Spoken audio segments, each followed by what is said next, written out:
And thanks for tuning in now to something we like to call Murdaugh After Hours, because we're taking a look at what happened in court today, a recap of what happened here in the hours since court ended. Testimony stopped around 5:30 or so this afternoon after a busy day of witness testimony in the double murder trial of Alex Murdaugh. The day saw him get emotional several times, visibly crying as he heard the calls he made and the graphic descriptions of what investigators found on the night the bodies of his wife and son were found. Our Kaylin Hagwood was in Colleton County today. She's got a recap from the courthouse.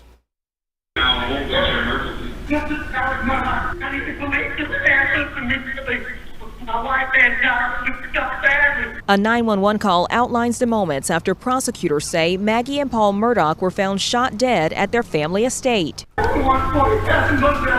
Alex Murdaugh made the call for help after finding the two, but prosecutors say he's the one responsible, calling witnesses they believe link him to the crime, including Colleton County Detective Daniel Green. They did check them? Yes, sir. It's official that they're dead? Yes, sir. That's what it looks like.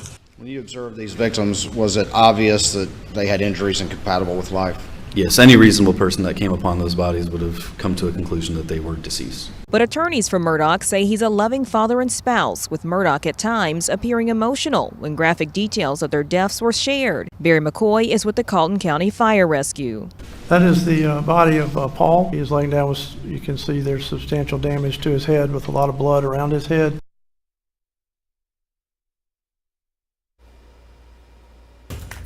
Again, that was Kaylin Hagwood from earlier. We do have team coverage from Colleton County now.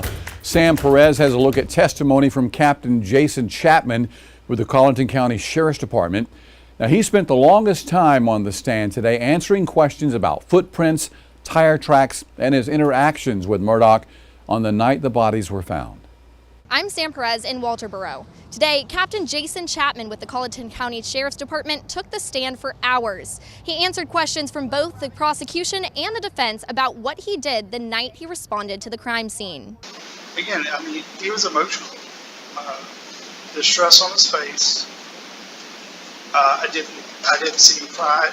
Not everyone cries. I don't have an issue with that. There were times that when we got to certain places or asked certain questions that you could see a slight demeanor change or body language shift. And, you know, I took note of that, but again, just as a point of investigation. But he remained at the scene. He wasn't forced to say. He was cooperative, but he did, you know, there were times that you could see reaction to different things. That's how Chapman described Murdaugh when he was at the scene. While answering questions from prosecuting attorney, Chapman said he didn't know what he was walking into. He didn't have any suspects in mind, he says, but he worked to protect the scene. The South Carolina Law Enforcement Division was called to investigate, but Chapman says rain was coming. To protect the scene, Chapman testified his officers began protecting potential evidence. Defense attorney Dick Harpootlian asked him about crime scene integrity and showed evidence of footprints at the scene that were allegedly crossed over by an investigator. Reporting in Colleton County, I'm Sam Perez. And Corporal Chad McDowell with the Colleton County Sheriff's Department was one of the first law enforcement officers on the scene during the night of the killings. He also was the second witness to testify today. Prosecutors showed jurors footage from McDowell's body cam at the crime scene. Right there to the right, what is that to the right of the screen? It'd be Miss Murdaugh's body.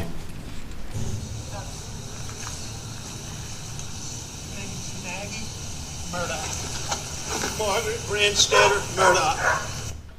Who are those individuals right there? Sergeant Green and Mr. Murdaugh.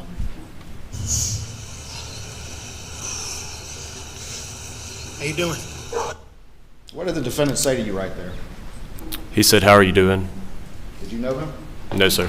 And multiple deputies had seen Paul's body before he was covered with a sheet, right?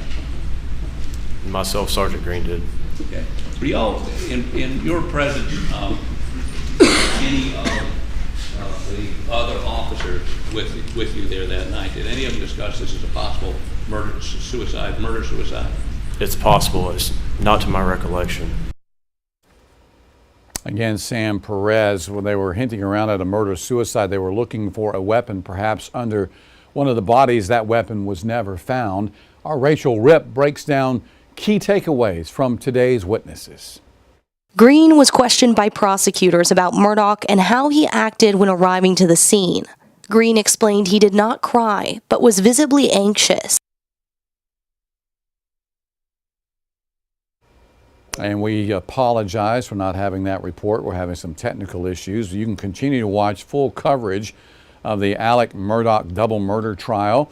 You can download the WLTX Plus app, go to our YouTube page, or go to WLTX.com to follow the trial minute by minute for the very latest developments.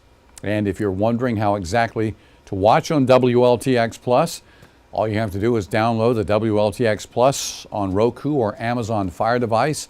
From there, open up the WLTX Plus app and then click on this box called Alex Murdaugh Murder Trial Live Stream. And that is the latest on the Alex Murdaugh double murder trial after hours. We'll have much more later tonight on News 19 at 11.